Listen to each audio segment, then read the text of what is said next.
Welcome back to the deep dive. Today, we're really getting into something that affects a lot of people, that persistent musculoskeletal pain, specifically chronic tendinopathy, the tendon pain and loss of function that just hangs around. Right. It's incredibly frustrating. Even when you do the exercises, the standard loading protocols, it often doesn't fully resolve. Exactly. And that persistence is what we're focusing on. Yeah, the study we're looking at really tried to understand the psychological side of this. Why does it become chronic for some people?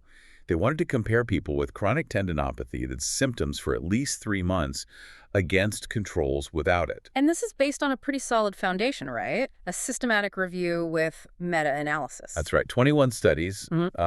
over 2,100 participants in total. Okay. And the goal was to map out that psychological profile. Things like emotional factors, depression, anxiety, and cognitive ones like pain catastrophizing, fear of movement, that sort of thing. Which makes sense because psychology is recognized as one of the, 9 core health domains in the official consensus on tendinopathy, ICON. Precisely. So it's a really important piece of the puzzle. Okay, so let's start with a big one. Pain catastrophizing. Thinking the worst about your pain, what did they find there? Well, they did find a difference. Overall, the group with tendinopathy showed higher levels of pain catastrophizing compared to the controls. Right, that exaggerated negative mental set, as is described, ruminating, magnifying the threat. Exactly. But here's the crucial nuance. Okay. While it was statistically significant, the actual size of the difference was, well, quite small. Small, how small? Small enough that it fell below what we typically call a minimal, clinically important difference. The threshold where you'd expect it to really impact function or treatment decisions. Ah, okay. So using something like the pain catastrophizing scale, the score difference wasn't big enough to hit that high clinical relevance mark, which is often around 30. Correct. And because of that, the study authors were actually quite cautious. They said they'd, and I quote, hesitate to position pain catastrophizing as part of the clinical profile, based just on that finding. That's interesting. It's there, it's measurable, but maybe not the huge driver we sometimes assume in chronic pain. It seems that way, yes. Yeah. At least not universally across all tendinopathy based on this data. Okay, let's shift to emotions then. Depression and anxiety. You mentioned something fascinating here about where the pain is. Yes, this was a really striking finding. Overall, there was a moderate effect suggesting people with tendinopathy were more depressed. Okay, makes sense. Chronic pain is tough. But when they did a subgroup analysis, breaking it down by location, Yeah. that significant difference in depression, it was only present in the lower limb tendinopathy group. Only lower limbs, so Achilles, plantar fascia, gluteal, patellar tendon issues. Exactly. For the upper limb group, think rotator cuff, tennis elbow.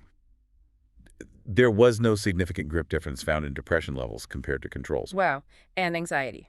Same pattern. Same exact pattern. A small but significant difference in anxiety, again, only for the lower limb group. Nothing statistically significant for the upper limb.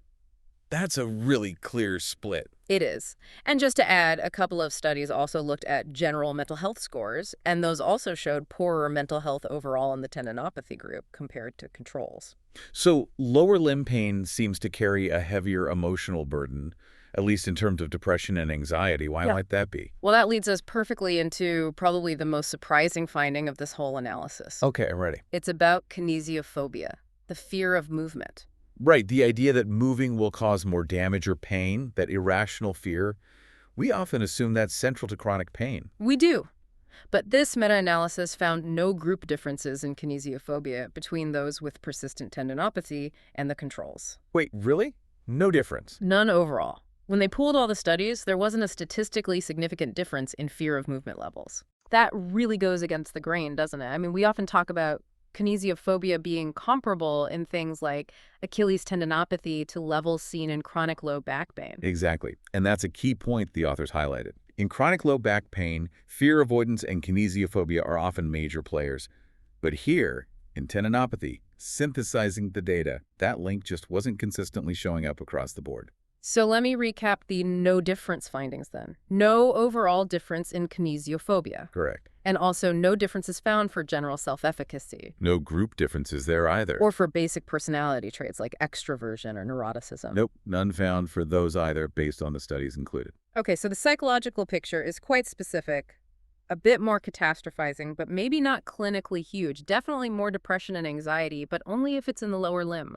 And crucially, No widespread generalized fear of movement. That sums it up well. And just quickly, for other factors like sleep or stress, the evidence was really limited or mixed. A couple of studies found poorer sleep in rotator cuff problems. One didn't find it in patellar tendinopathy. One study noted higher stress in plantar fasciopathy. So, not a clear pattern there yet. Okay, so this specific profile, the higher catastrophizing without the higher kinesiophobia, that clashes pretty hard with the standard model we use for chronic pain, right? The fear avoidance model. It does. The authors specifically described it as discordant with that model. Explain that a bit. How does the model usually work? Well, the traditional fear avoidance model basically suggests a sequence. You have pain that leads to pain catastrophizing, which then triggers kinesiophobia, the fear of movement.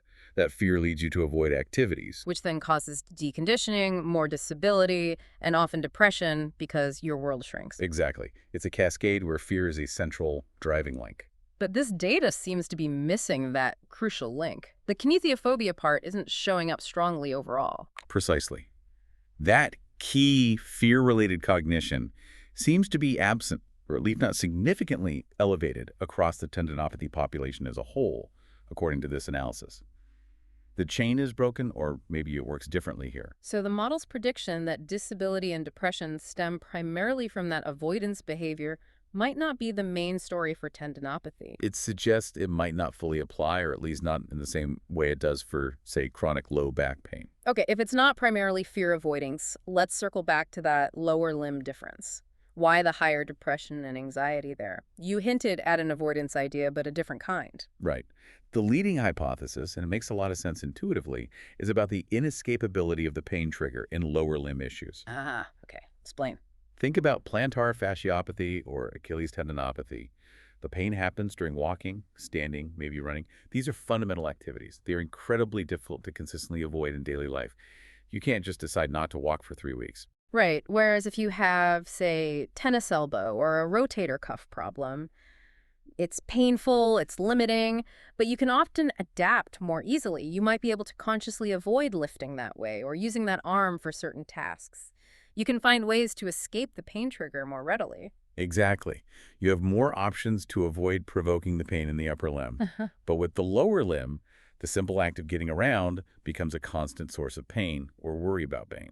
So the theory is it's not necessarily fear of damage from movement, but the constant interference with essential daily life activities that creates the significant psychological burden, the depression and anxiety. That seems to be the most plausible explanation for that lower limb specific finding, yeah.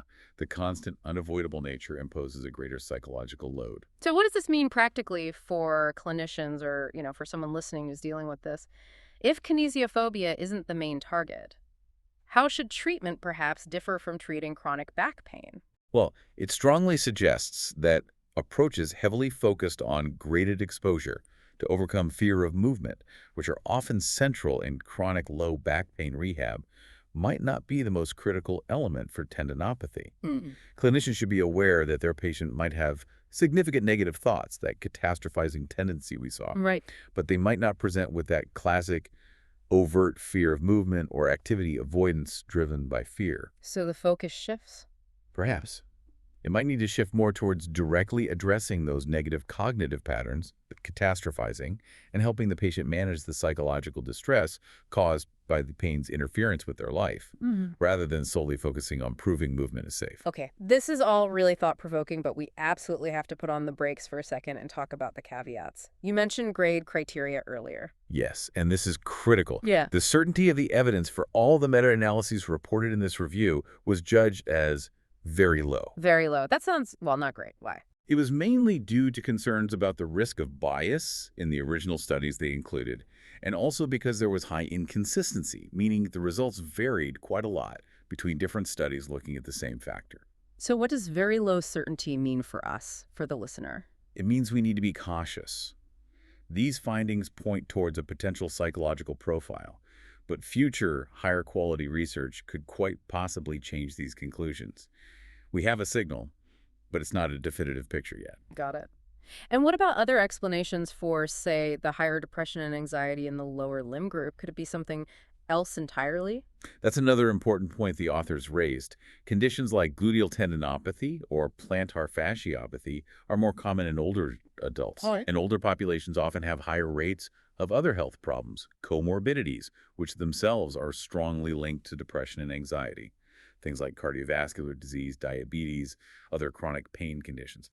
So it's hard to disentangle whether the mood changes are purely from the tendon issue or if they're related to these other coexisting conditions. Exactly. We can't definitively attribute all of that psychological difference solely to the tendinopathy itself based on this type of study. It's likely a mix. And one final note of caution. Just about generalizing, especially to the upper limb, there were simply fewer studies included that focused on upper limb tendinopathies compared to lower limb ones. So our picture for rotator cuff or elbow issues is less clear, less robust. Yes, the conclusions might be more heavily influenced by the lower limb data just because there was more of it. Okay, so let's try and wrap this up then.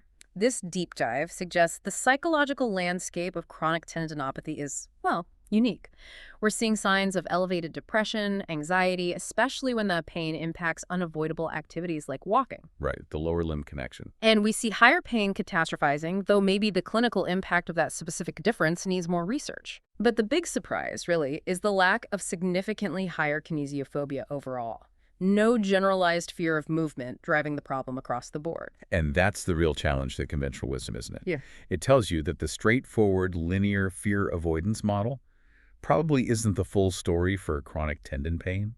It doesn't quite fit this population. It seems insufficient. That expected link where catastrophizing leads directly to fear avoidance, which then drives everything else. Yeah. It appears weaker or perhaps absent for many with tendinopathy. So if that model falls short, what comes next? The authors mentioned exploring alternatives like a fear network model. What does that imply? It suggests a more complex interplay. Instead of a simple ABC chain, maybe chronicity here is driven by how pain interferes with life, how that feeds into negative thoughts or learned helplessness, which then connects to depression or anxiety, perhaps bypassing a strong fear of damage component. So less about I'm afraid to move because I'll break something, and more about this pain stops me from doing what matters, and that feels hopeless. That could be closer to the mark for many people with chronic tendinopathy, especially lower limb. It means the path to persistent pain might look quite different here compared to other conditions. The treatment focus might need to shift away from primarily tackling fear and more towards managing those negative thoughts and the impact of the pain on life participation. A fundamentally different way to think about why this pain sticks around. That's definitely something for all of us to mull over. Absolutely. It really challenges us to look beyond the standard models.